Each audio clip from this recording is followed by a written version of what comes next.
მოგესალმებით, მეგობრებო. დღეს ვისაუბრებთ ჩინეთ-ამერიკის დაპირისპირებაზე. ბევრი მკვლევარი მიიჩნევს, რომ ეს დაპირისპირება მართლაც რომ 21 საუკუნის საერთაშორისო ურთიერთობების და გეოპოლიტიკის მამოძრავებელი იქნება. მეც ამას პრინციპში ვეთანხმები და მინდოდა რომ დღეს ამ ისტორიულ ფუნდამენტურ პრინციპში დაპირისპირებაზე გვესაუბრა და დავიწყებთ ალბათ ძალიან საინტერესო, მარტივი, ტრივიალური რაღაც მხრივ კითხვით, ვინ არის უფრო ძლიერი, ამერიკის შეერთებული შტატები თუ ჩინეთი და შემდეგ უკვე გადავიდოდით ისეთ საკითხზე, თუ რა სახის დაპირისპირებამდე შეიძლება ეს მივიდეს, რა ისტორიული პარალელების გავლება შეგვიძლია და რა თქმა უნდა არის თუ არა შესაძლებელი რომ ეს ორი ქვეყანა რაღაცნაირად მორიგდეს და სოფლიოში იყოს რამდენიმე დიდი ძალა რომელიც თუნდაც ამ ორი ზესახელმწიფოს გარშემო იყოს გაერთიანებული. დავიწყოთ პირველი კითხვით და აქ ალბათ რთულია მაინც იმის თქმა ვინ არის ცალსახად უფრო ძლიერი, მაგრამ შესაძლებელია იმ რამდენიმე საკითხის გამოყოფა, სადაც ნათელია რომ მაგალითად აქვს უპირატესობა ამერიკის შეერთებულ შტატებს, ან ამა თუ იმ საკითხში ჩინეთი არის წარმმართველი სახელმწიფო. ტექნოლოგიებში ამ ქვეყნებს პრაქტიკულად უკვე პარიტეტი აქვს და ბევრ შემთხვევაში ჩინეთი უსწრებს ამერიკის შეერთებულ შტატებს. ამერიკის შეერთებული შტატები მაინც რჩება ამ ინოვაციების ჰაბად და ცენტრად, მაგრამ ამ ჩინეთი არათუ არ ჩამორჩება ამას, არამედ ძალიან ბევრ კომპონენტში ასწრებს კიდევაც და უფრო მეტ ტექნოლოგიას, უფრო ისე ვთქვათ, ახალ ტექნოლოგიას ქმნის, რომელიც მერე მოედება უკვე მთელ მსოფლიოს. სამხედრო კომპონენტში ნომინალურად უკვე ჩინეთი ასწრებს ამერიკის შეერთებულ შტატებს, თუნდაც მაგალითად საზღვაო ფლოტის ყოლის კუთხით და ცალსახაა ის, რომ მიუხედავად იმისა, რომ ამერიკის შეერთებულ შტატებს აქვს უფრო მეტი ავიამზიდი, ჩინელებს აქვთ უფრო მეტი შესაძლებლობა ააშენონ მეტი გემი ჯამში, რაც მერე შეიძლება და პრინციპში ბევრი მიიჩნევს, რომ უკვე გადახალისდა უფრო დიდ უპირატესობაში ამ ქვეყნისა ზღვაში. ეს ყველა კომპონენტი, ანუ ტექნოლოგიური, სამხედრო, გარკვეულწილად რბილი ძალაც, არის სამი ძირითადი კომპონენტი და ამას რა თქმა უნდა ალბათ ჩვენ არ უნდა დავიწყოთ ისიც, რომ თქო და ეკონომიკაც არის მნიშვნელოვანი, სადაც ასევე ჩინეთი ზოგი გათვლით გადაუსწრებს ამერიკას მომდევნო წლებში, ან მყარ მეორე ადგილზე იქნება, მაგრამ ცალსახარო გარკვეული პარიტეტი აი ამ 3-4 ძირითად კომპონენტში უკვე არის მიღწეული ჩინელების მხრიდან და ეს უკვე ქმნის საფუძველს იმისა, რომ ამ ორ ქვეყანას შორის დიდი დაპირისპირება დაიწყოს. და მაინც ვინ არის უფრო დიდი, ვინ არის უფრო ძლიერი, თუ ჩვენ ამას ცოტათი გრძელვადიან პერსპექტივაში განვიხილავთ, ხო? და აქ ძალიან საინტერესო ისტორიული პარალელების მოშველება არის შესაძლებელი. ცალსახაა, რომ ტერიტორიულად ეს ორი ქვეყანა მეტნაკლებად თანაბარ ზომებში არის და ამ კუთხით ორივეს გააჩნია საკმაოდ მომხიბვლელი კლიმატური პირობები, რაც გიქმნის შენ საფუძველს,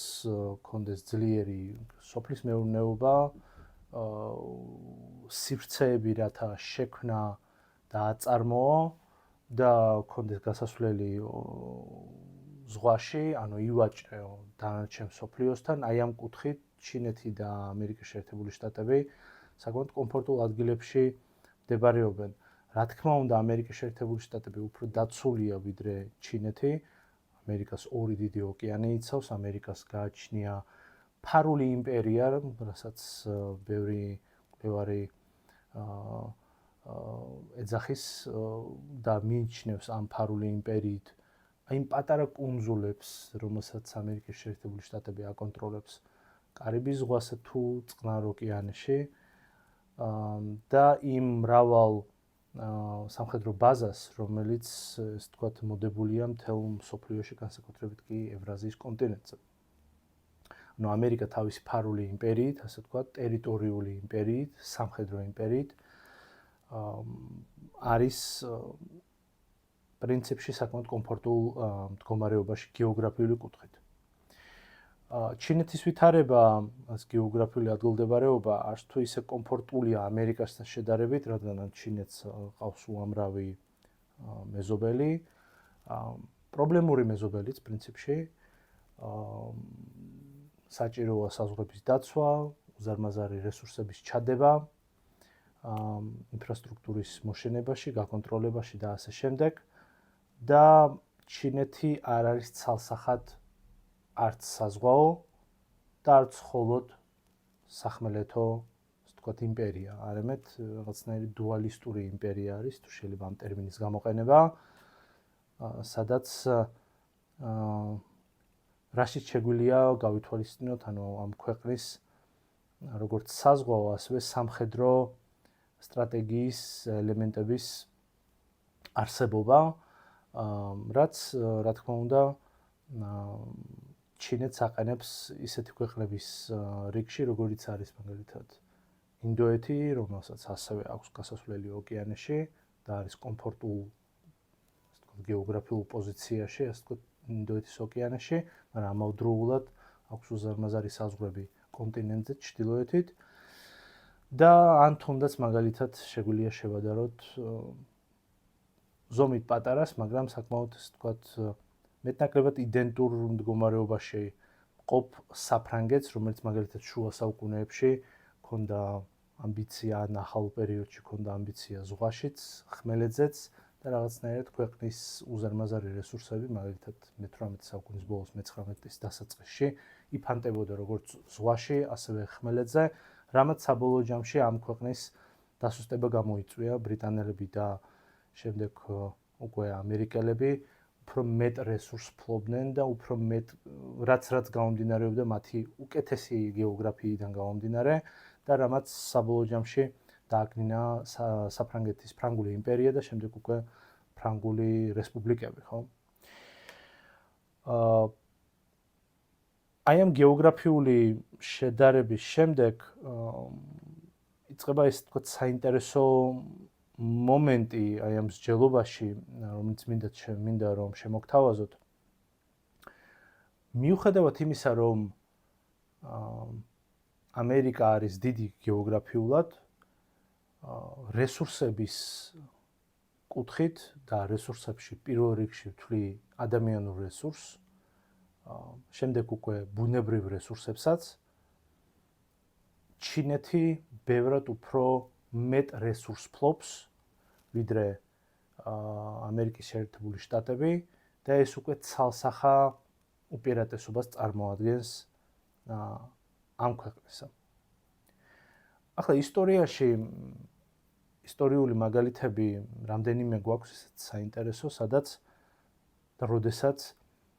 შედარებით მცირე ზომის ქვეყანა იქნება ეს ტერიტორიულად თუ ადამიანური რესურსებით, ანუ ორივე კომპონენტში მაგალითად ახერხებდა სხვადასხვა მიზეზების გამო იქ უკეთესი გეოპოლიტიკური ვითარება ან კარგი, ასე ვთქვათ, გეოგრაფიული ადგილმდებარეობა, ან რაღაც იშვიათი, მაგრამ მაინც ეს ეკონომიკური ბუმის მეშვეობით, ესა თუ ის ქვეყანა ახერხებდა დაწინაურებას. მაგალითად ავიღოთ ჰოლანდია, მაგალითად ავიღოთ დანია თუნდაც ახალ პერიოდში ისტორიისა, ან თუნდაც შეგვიძლია ჩვენ ავიღოთ დიდი ბრიტანეთიც კი, ხო? მე-19 საუკუნეში, როდესაც ის იყო ყველაზე ძლიერი სახელმწიფო, ითვლებოდა ყველაზე ძლიერ სახელმწიფოს ზღვაში და ქონდა უზარმაზარი გავლენა ხმელეთზეც, ან პრინციპში მთელ ევრაზიაში, ევრაზიის კონტინენტზე, აფრიკასა და სხვაგან. და აი ამ ქვეყნებმა მიუხედავად თავისი პატარა ზომისა და მცირე ადამიანური რესურსებისა, მაინც მოახერხეს შთამბეჭდავი გეოპოლიტიკური გავლენის მოპოვება. მაინც რა იყო მიზეზი, ხო ამის? კიდევ ერთხელ მიზეზები განსხვავებულია, მაგრამ აქ უბრალოდ მინდა საინტერესო ეს თქო პარალელის გავლება თანამედროვე ჩინეთსა და ამერიკას შორის არსებულ დაპირისპირებასთან, ხო? გვაქვს ჩვენ მაგალითი აი ამ პატარა სახელმწიფოებისა, რომელიც დაწინაურდებიან უცებ ისტორიაში და ეს შეიძლება გაგრძელდეს მრავალი აწლეულის, ან თუნდაც ერთი საუკუნის განმავლობაში, ან თუნდაც მაგალითად პორტუგალიის მაგალითი რო ავიღოთ, რომელმაც შექმნა უზარმაზარი იმპერია მთელი მსოფლიოს მასშტაბით, იქნება ეს სამხრეთ ამერიკას თუ ინდოეთის ოკეანეში, მაგალითად მე-16 საუკუნის განმავლობაში და მე-17 საუკუნის დასაწყისშიც კი პრინციპში აღარ იყო უკვე ისეთი ძლიერი, მაგრამ იმპერია მაინც გააჩნდა ჯერ კიდევ ამ პატარა სახელმწიფოს, მცირე ადამიანური რესურსებით, მცირე ტერიტორიით, მაგრამ დროთა განმავლობაში მიუხედავად შენი ამ წარმატებისა, ამ შენი პატარა სახელმწიფოსი, ხო, მიუხედავად იმისა, რომ შენ მაინც მოახერხე აი ამ უზარმაზარ ტერიტორიებზე თავისი გავლენის გავრცელება, შენ მაინც გიწევს დაპირისპირება უფრო მძლავრ, უფრო დიდ სახელმწიფოებთან. და აი ამ გრძელვადიან ბრძოლაში შენ როგორც პატარა სახელმწიფო მაინც ვერ ახერხებ, ასე ვთქვათ, უპირატესობის შენარჩუნებას. მაგალითად რომ ავიღოთ პორტუგალია ან ჰოლანდია, ცალსახაა რომ თავისი პატარა ზომის გამო ეს ქვეყნები ვერ მოახერხებდნენ გრძელვადიან პერსპექტივაში წარმართველი პოზიციის შენარჩუნებას მსოფლიოში, ან თუნდაც ევროპის კონტინენტზე. ასპარეზზე გამოდიან უკვე შედარებით მსხვილი ზომის სახელმწიფოები, მაგალითად ევროპაში, იგივე ინგლისი, რომელიც შემდეგ უკვე ბრიტანეთად გადაიქცევა, ან ესპანეთი თუნდაც. და ხდება ასეთი რამ, ან შემდეგში უკვე საფრანგეთი და აი ამ შედარებით მსხვილი რესურსებით ეს პატარა ქვეყნები შეიძლება ითქვას, რომ იჩაგრებოდნენ და ასე ვთქვათ მეორე ხაზზე გადადიოდნენ აი ამ მთავარ ქვეყნებს შორის, ხო, თავისი გავლენებით. ანუ საბოლოო ჯამში იმის თქმა მინდა, რომ როდესაც შენ პატარა ზომის სახელმწიფო ხარ და მიუხედავად იმისა, რომ შენ სერიოზულ წარმატებასაც აღწევ გეოპოლიტიკურ ასპარეზზე, ასე ვთქვათ, შენი მოწინააღმდეგე შედარებით მსხვილი სახელმწიფო, შენზე მსხვილი სახელმწიფო, მიუხედავად იმისა, რომ მას თავდაპირველად არეულობა აქვს ქვეყანაში და მას არ აქვს არაფრის თავი და ის სუსტია, როგორც კი მოახერხებს საკუთარი პრობლემების, ასე ვთქვათ, მოგვარებას, დიდი რესურსების დახმარებით ის მაინც მოახერხებს რამდენიმე აწლეულში თუ თუნდაც საუკუნეში დაგეწიოს და მერე უკვე ისეთი უპირატესობა მიაღწიოს შენზე, რომ შენ ვეღარ უწევ კონკურენციას. საკუთრივ დიდ ბრიტანეთსაც კი იგივე დაემართა ამერიკის შეერთებული შტატების მხრიდან. დიდი ბრიტანეთი, რომელმაც შექმნა უზარმაზარი იმპერია მთელი მსოფლიოს მასშტაბით, პრინციპში ყველაზე დიდი იმპერია მსოფლიო ისტორიაში, მოიცავდა ტერიტორიებს პრაქტიკულად ყველა კონტინენტზე, აკონტროლებდა ზღვებს, იყო უძლეველი პრინციპში. მისი უპირატესობა არ იყო მხოლოდ იმაში, რომ ის ქმნიდა ძალიან ბევრ გემს და იცოდა როგორ უნდა ეომა ზღვაში და ასე შემდეგ. არამედ მდგომარეობდა იმაში, რომ ბრიტანელებმა შედარებით ყოველ შემთხვევაში მოახერხეს თავის კოლონიებში არსებული რესურსების უკეთ მოზიდვა, უკეთ მორგება, რათა საკუთარი ინდუსტრიული ბაზა გაეუმჯობესებინათ და მეტი სამხედრო პოტენციალი შეექმნათ. მიუხედავად ამისა, მაინც მსხვილი უზარმაზარი ამერიკის შეერთებული შტატები, განსაკუთრებით სამოქალაქო ომის დასრულების შემდეგ 60-იანი წლების დასაწყისში, ამ ქვეყანამ მაინც მოახერხა ინგლისელების დაჯავნა უბრალოდ ერთი მარტივი მიზეზის გამო. ამერიკას ჰქონდა მეტი რესურსი, ტერიტორიული, ადამიანური, რაც შემდეგ უკვე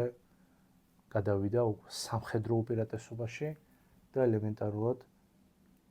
ეკონომიკურ ინდუსტრიულ უპირატესობაში. ამერიკას ამისთვის დასჭირდა ხოშეთ რო თქვა სამოქალაქო ომიდან მოყოლებული დაახლოებით 9 საუკუნე, თუმცა მე-19 საუკუნის ბოლოშიც უკვე სხვადასხვა მონაცემებით ამერიკის შეერთებული შტატები უკვე ბევრ კომპონენტში არათუ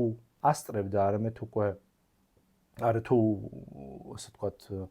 მიაღწია ბრიტანეთის დონეს, არამედ უშუალოდ უკვე ასწრებდა კუნძულოვანი სახელმწიფოს ძალიან ბევრ კომპონენტში იქნება ის თქო ინდუსტრიული ნაწარმის შექმნა, იქ გემთმშენებლობა და ასე შემდეგ, ასე შემდეგ. და მაინც ეს მაგალითი საკმაოდ საინტერესოა ჩვენთვის, რომ მიუხედავად აი ამ მსხვილი იმპერიისა, რაც ჰქონდა დიდ ბრიტანეთს, როგორც კი დიდი სახელმწიფო, მასზე დიდი სახელმწიფო მოახერხებდა საკუთარი შიდა პრობლემების მოგვარებას და მოახერხებდა ეს თქვა ცენტრალიზირებული და დალაგებული სახელმწიფოს ჩამოყალიბებას, ის აუცილებლად მოახერხებდა ამ შედარებით პატარა სახელმწიფოსი, დიდი ბრიტანეთის, მიუხედავად მისი იმპერიისა, მისთვის გადასწრებას და მეტი ეს თქვა უპირატესობის მიღწევას მსოფლიო ასპარეზზე. დაახლოებით ასეთივე პარალელის გავლება შეგვიძლია ჩვენ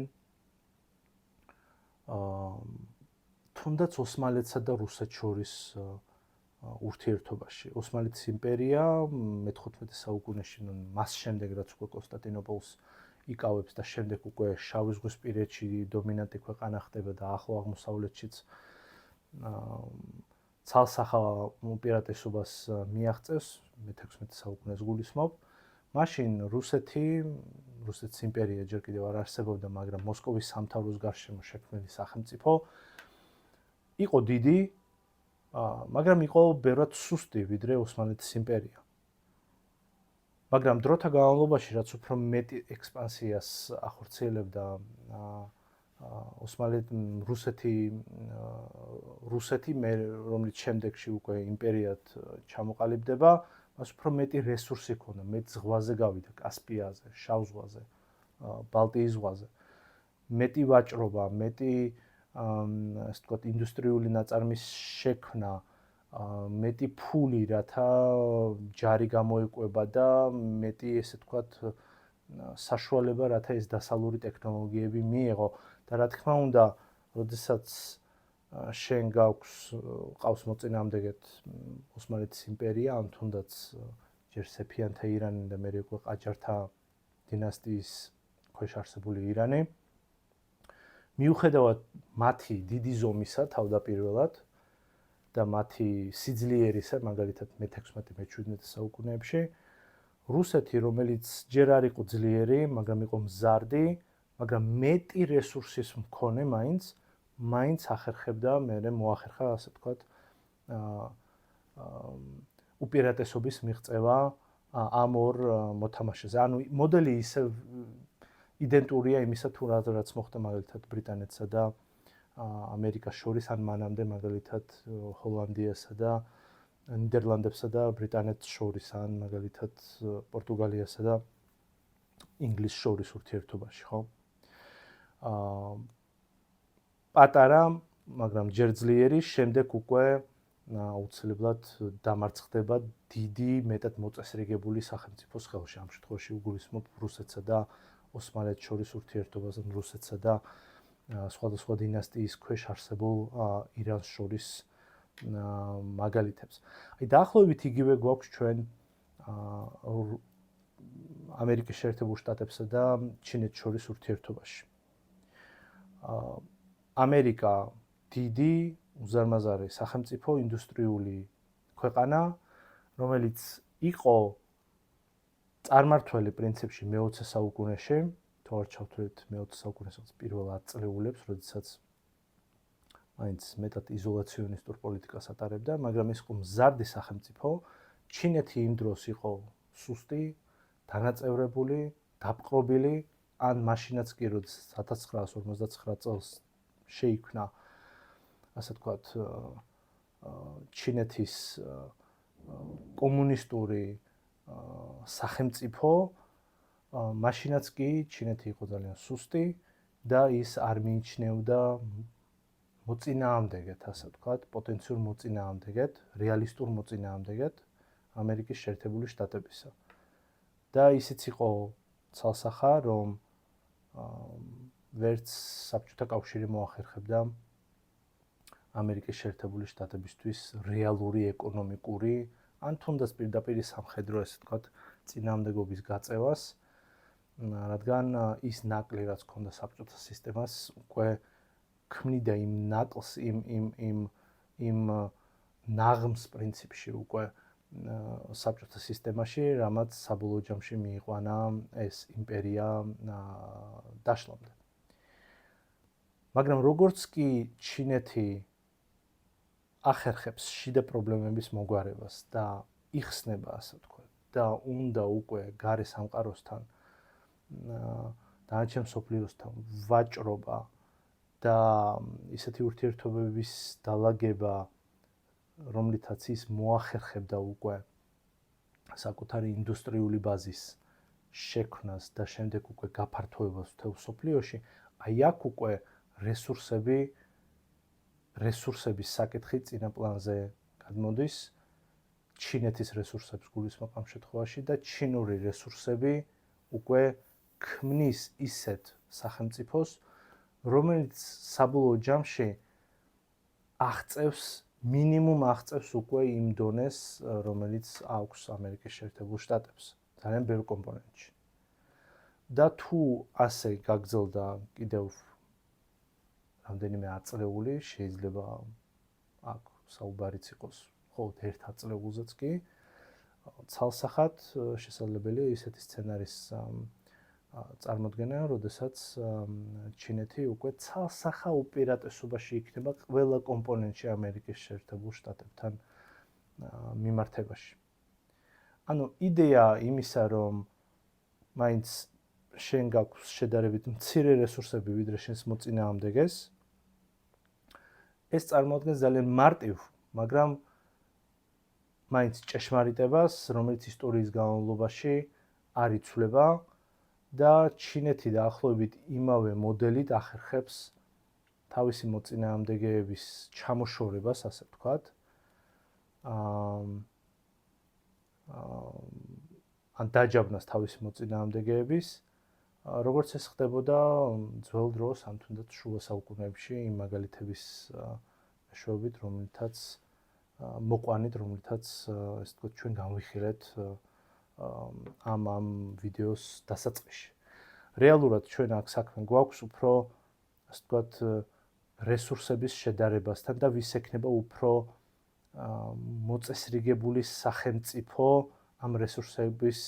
გამოსაყენებლად, ხო? ამერიკა არის კარგად აწყობილი სახელმწიფო მეტნაკლებად, ან თავისი ზომებიდან გამომდინარე, მაინც კარგად არის აწყობილი. ჩინეთი არ იყო ასეთი სახელმწიფო, მაგრამ მას შემდეგ, რაც მე-20 საუკუნის 70-იან წლებიდან დაიწყო ეს გახსნა ეკონომიკური, რასაც ქვია, ჩინეთი ყალიბდება უკვე ისეთ ცენტრალიზირებულ და ეფექტიან სახელმწიფოდ, რომელსაც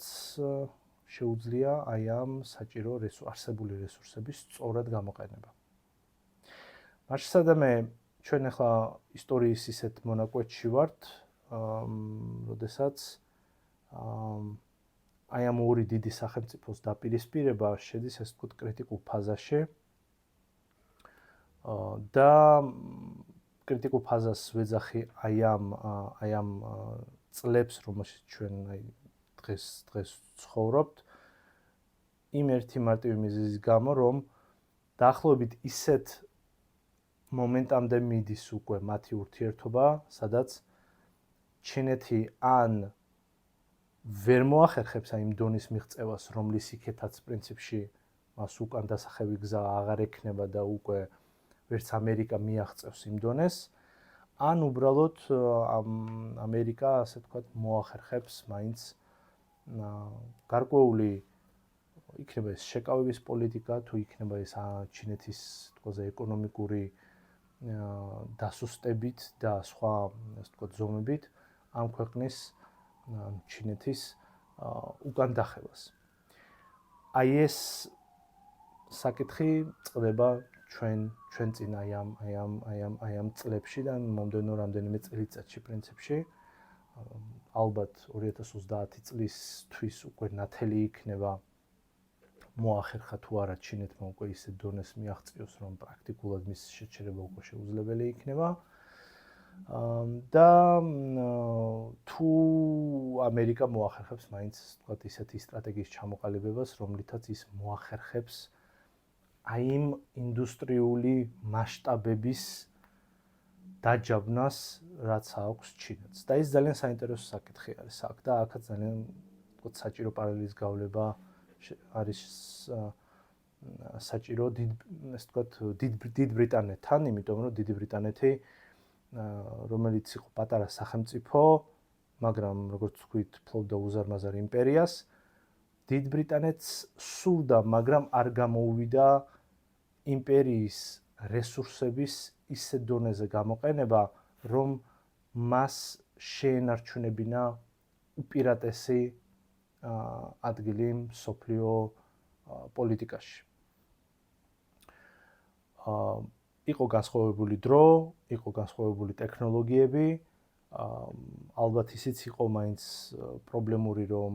დიდი ბრიტანეთის ასე ვთქვათ კოლონიები მიმოფანტული იყო მთელ მსოფლიოში. დღეს ამერიკის შეერთებულ შტატებს აქვს შემდეგი გამოსავალი. ერთ-ერთი, რა თქმა უნდა, ეს არ არის, ასე ვთქვათ, შეიძლება ჩაითვალოს როგორც რეცეპტი იმისა, რომ ამერიკამ, ასე ვთქვათ, გაიმარჯვოს და ასე შემდეგ ამ ურთაბრძოლაში ჩინეთთან, მაგრამ ცალსახა არის ერთი რამ, რომ თუ ამერიკამ ვერ მოახერხა ისეთივე მასშტაბებზე გასვლა, როგორცაც ახერხებს ჩინეთი, მაშინ ჩინეთთან დაპირისპირებაში ის მაინც უფრო მეორე სახელმწიფოდ გადაიქცევა. ან დღეს საკითხი დგას უფრო ვინ შექმნის უფრო მეც პროდუქციას, ვინ ივაჭრებს უფრო მეც მეზობლებთან თუ ზოგადად სოფლიოს მასშტაბით ყველა სახელმწიფოსთან და კონტინენტთან. ვის ექნება მეტი ბუნებრივი რესურსი, ვინ შექმნის უფრო მეტ ჩიპს კომპიუტერისთვის და ასე ვთქვათ ტელეფონისთვის. აი ამ ყველაფერში ჩინეთი ახერხებს ნომერ პირველი პოზიციის დაკავებას უბრალოდ მარტივი მიზეზის გამო, მას უფრო მეტი ადამიანური რესურსი აქვს და ხშირად მეტი საკუთრივ ეს რესურსი, ბუნებრივი რესურსი გააჩნია საკუთრივ ჩინეთის ტერიტორიაზე. შესაბამისად, ამერიკისთვის ერთ-ერთი გამოსავალი არის, რომ თავის მოკავშირეებთან ახლო ურთიერთობით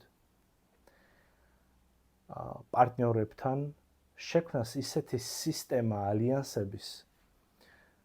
რომლითაც ის მოახერხებს მათი ინდუსტრიული ბაზის, ასე ვთქვათ, არა მარტო მოძლიერებას, არამედ გამოყენებას თავისი ინდუსტრიული ბაზის გასაძლიერებლად. ეს ვერ მოახერხა დიდმა ბრიტანეთმა, ვერ მოახერხეს სხვა მცირე ევროპულმა იმპერიებმა, ვერც პრინციპში რუსეთის იმპერიამ, თუმცა აქ იმის თქმაც არის საჭირო, რომ რუსეთს ისეთი მდიდარი პროვინციები მაინც არ ჰქონდა, არც სამხრეთ კავკასია და ზოგადად კავკასია, არც ცენტრალური აზია მაინც არ წარმოადგენენ ისეთ მდიდარ ტერიტორიებს, რომ აი აქ არსებული რესურსებით რუსეთს რუსეთის იმპერიას ან მერე თუნდაც საბჭოთა კავშირს შეექმნა ისეთი ინდუსტრიული ბაზა, რომელიც ასე ვთქვათ, ნომერ პირველი იქნებოდა მსოფლიოში, ხო? მაგრამ ამერიკის შეერთებულ შტატებს ყავს იმდენად ბევრი მოკავშირე მსოფლიოს მასშტაბით, იქნება ის იაპონია, სამხრეთ კორეა, კუნძულოვანი სახელმწიფოები, ან თუნდაც ევროპა, რომელიც ნატოს ხოლგის ქვეშაა, ეს ის უზარმაზარი ინდუსტრიული ბაზა, რომლის რესურსების გამოყენებით და ასე ვთქვათ, ამერიკის ინდუსტრიის გაძლიერებით იქნება უკვე შესაძლებელი, რომ მოხერხდეს, ასე ვთქვათ, ჩინეთის რესურსების უკან ჩამოტოვება, ხო? მოახერხებს თუ არა ამერიკის შეერთებული შტატები ამის მიღწევას, ეს მეორე საკითხია, რადგან დღევანდელი ამერიკული საგარეო პოლიტიკა მაინც უფრო არ არის მაინც და მაინც მიმართული ალიანსების შექმნისკენ და შესაბამისად უკეთესი ურთიერთობების დაჭერისკენ თავის მეზობლებთან ან თუნდაც თავის ტრადიციულ მოკავშირეებთან, ხო, ევროპასა და აზიაში. რაც რა თქმა უნდა, ბევრ კითხვას ვადებს იმასთან დაკავშირებით, რამდენად მოახერხებს და რამდენად ფიქრობს ამერიკის შეერთებული შტატები იმაზე, რომ შექმნას აი ეს თქვათ ინტეგრირებული იმპერია, რომელიც მოდებული იქნება მთელ მსოფლიოს და სადაც აი ეს რესურსები იქნება მიღებული და გამოყენებული, ასე ვთქვათ, ამერიკის შეერთებული შტატების მიერ. აი ეს არის კრიტიკული მომენტი, კრიტიკული, ასე ვთქვათ, საკითხი ამერიკასა და ჩინეთს შორის არსებულ დაპირისპირებაში. მხოლოდ და მხოლოდ ამერიკული რესურსებით ჩინეთის დამარცხება იქნება შეუძლებელი, უბრალოდ მარტივი მიზეზის გამო. ჩინეთს უფრო მეტი გააჩნია, ვიდრე ამერიკის შეერთებულ შტატებს. და ამავე ლოგიკას თუ გავყვებით, ჩინეთის რეალურ მოწინააღმდეგე თუ არა ამერიკა, და თუ ამერიკა ვერ მოახერხებს აი ინტეგრირებული იმპერიის ჩამოყალიბებას, ერთადერთი სახელმწიფო, რომელიც ამას მოახერხებს მომავალში პოტენციურად, რა თქმა უნდა, და რესურსების კუთხით, ეს რა თქმა უნდა ინდოეთია. მას უფრო მეტი ადამიანური რესურსი გააჩნია და თუ ეს ქვეყანა უფრო, ასე ვთქვათ, ეფექტიან მართლობაზე გადავა და მოხდება აი იმ, ასე ვთქვათ, მეტად ერთიანი სახელმწიფოს ჩამოყალიბება, რა თქმა უნდა შესაძლებელია ისეთი ინდუსტრიული ბაზის შექმნა, რომლითაც ინდოეთი ჩამოყალიბდება ახალ ჩინეთთან, ან უფრო დიდ სახელმწიფოდ, რადგან უფრო მეტი ადამიანური რესურსი გააჩნია. და პრინციპში გეოგრაფიულადაც მისი პოზიცია მაინც ისეთია, რომ ის უფრო მეტად არის მაინც უფრო საზღვაო, ვიდრე სახმელეთო სახელმწიფო და ის თავის ცენტრალური საზღვაო პოზიციიდან გამომდინარე, რა თქმა უნდა, აქვს შანსი, რომ გახდეს მინიმუმ მომავალი ჩინეთი თუ არა უფრო მეტი. აი ამ მნიშვნელოვანი საკითხების განხილვა მინდოდა დღეს და აი ამ რესურსების საკითხი არის საკვანძო აი ამ დიდ ქვეყნებს შორის ორთაბრძოლაში. და შესაბამისად მომდევნო წლები შეიძლება ერთი ათწლეული ან ცოტათ მეტი იქნება ის გადამწყვეტი პერიოდი, როდესაც ნათელი გახდება, ანუ გადაუსწრო თუ არა ჩინეთმა ამერიკის შეერთებულ შტატებს და თუ აქამდე მივა საქმე, შემდეგში უკვე ძალიან რთული იქნება, ასე ვთქვათ, შემოbrunება ამ პროცესისა. ამიტომაც ვფიქრობ, რომ აი ამ ინტეგრირებული იმპერიის ჩამოსაყალიბებლად ამერიკის შეერთებულ შტატებს ექნება მაქსიმუმ 2-10 წლეული, რადგან შემდეგ უკვე ანუ ისეთი სვლით და ისეთი სისწრაფით ხდება უკვე ჩინეთის დაწინაურება მრავალ კომპონენტში, რომ მისი შეჩერება უბრალოდ რთული იქნება.